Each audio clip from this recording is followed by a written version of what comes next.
continue with the story, bring in now Professor Guy Midgley, I hope I'm pronouncing that correctly, who's the Acting Director for Climate Studies at Stellenbosch University. Prof, it's lovely to have you on the program. Thanks very much indeed for making time. You know, many people who are watching what's taking place in Dubai and are perhaps reading up about it are interested in how Dubai even just controls its weather. I wonder if we can begin there before understanding what's taken place. The term that's being thrown around is cloud seeding. Cloud seeding. Interesting topic. South Africa, in fact, had the world-leading program on cloud seeding up until the 1990s, which we then defunded, and that was exported into the rest of the world.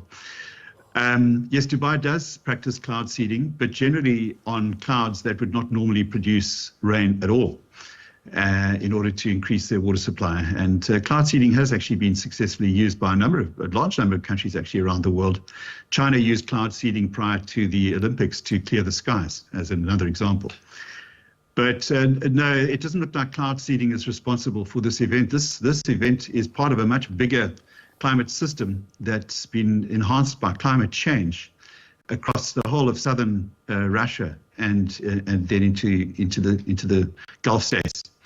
And it's ironic, though, that the city that hosted a meeting on climate change action 4 months ago, which didn't achieve nearly as much as it could have, is now hit by an extreme climate event 4 months later. Anyway, just an observation. Sure. Yeah, the optics, at least from our side, are always very important, so it's a good observation at that. What lessons do we draw from this, though? I mean, you know, of course, there's very little they can do about trying to mitigate the impact of this now that it's come and gone. But if what you said is anything to go by, we may very well be in the same situation in the near future. Well, we get hit by these sorts of events as well. Cut-off lows are similar events, and they cause havoc across southern Africa. Yeah, this is a story about adaptation. A city that is pre-adapted to dry conditions and is completely, all its systems are centered on adapting to drought, suddenly gets hit by an extreme flooding event. And this is one of the nature of climate change. We have this belief that climate change is going to be some incremental shift in conditions. There's nothing in the historical record that suggests that this is true.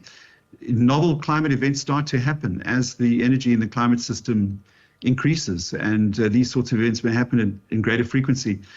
Dubai has had such events before. I think it's a 1 in 75-year event now, as long as we can tell, right. As far as we can tell. So. Yeah, absolutely. And, for us mere mortals who aren't really looking into this with as much depth, there'll be questions asked about why a desert area is flooding, if you know what I mean. I mean, our very elementary understanding of deserts is these vast places or lands that can actually absorb water because they're so dry. Well, there are very few parts of the world where it never rains. It's the frequency. Central Chile is another area, the Atacama.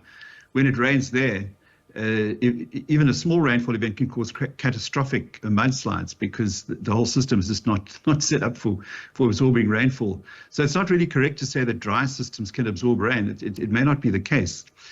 Certainly the cities, the way that they're designed and the way that they move water around in dry areas just doesn't take these extreme events into account. Extreme events are unpredictable and they catch you off guard, and they may be coming with greater frequency. So adapting cities for climate change is hugely about anticipating and adapting to these extreme events and becoming prepared and building back better after they happen. So I'm sure Dubai will do so. Yeah, that's exactly what I was going to ask you next. Right. Dubai is a pretty modern city. Anybody who's been there will say, feels like you're somewhere in the future. I have no doubt that there are very influential people with the muscle to change things, watching very closely. If they had your ear, what advice would you give around how they could rebuild at least parts of Dubai that have been gutted by this rain? Well, they can take a lot of lessons from many cities around the world that are able to pipe water off the road surfaces, build surfaces that are more absorbent of rainfall, build cities that are cooler, that reflect heat, use urban greening. At the moment, I think Dubai uses an enormous amount of energy in cooling their buildings. But there's some severe risks out there. The impact of wind is one to take into account. There were very high winds associated with this event. The stress of extreme wind doesn't rise just with the velocity of the wind. It rises with the square of the velocity of the wind. So a small increase in wind speed can have a huge impact on the strength of your cities. We saw this here in the Western Cape just last week. All sorts of structures were blowing down just because the wind was a little bit stronger than normal. So these tipping points or extreme events, these extreme events can cause these tipping events that certainly in cities are very important. The strength of your buildings and your infrastructure is enormously threatened by these things. Yeah, and of course, Dubai is littered with skyscrapers all over the place. Are you surprised that none of them seem to have tipped over? Well, the engineers build a lot of resilience into skyscrapers. So there's a huge tolerance built into these systems. Also depends on the building standards. So many cities, many countries can't afford that level of tolerance because it's very expensive. So in countries which cannot afford to have such high standards, these are the countries where things go wrong more quickly. Being wealthy really helps, but Dubai is wealthy because of fossil fuels, and that's contributed to the problem. So it's almost a self-inflicted issue, which is what we're doing to ourselves as a species, right? We're still addicted to these fossil fuels, way too addicted to fossil fuels, and the only solution is to wean ourselves off them as fast as we possibly can. There's no more excuse.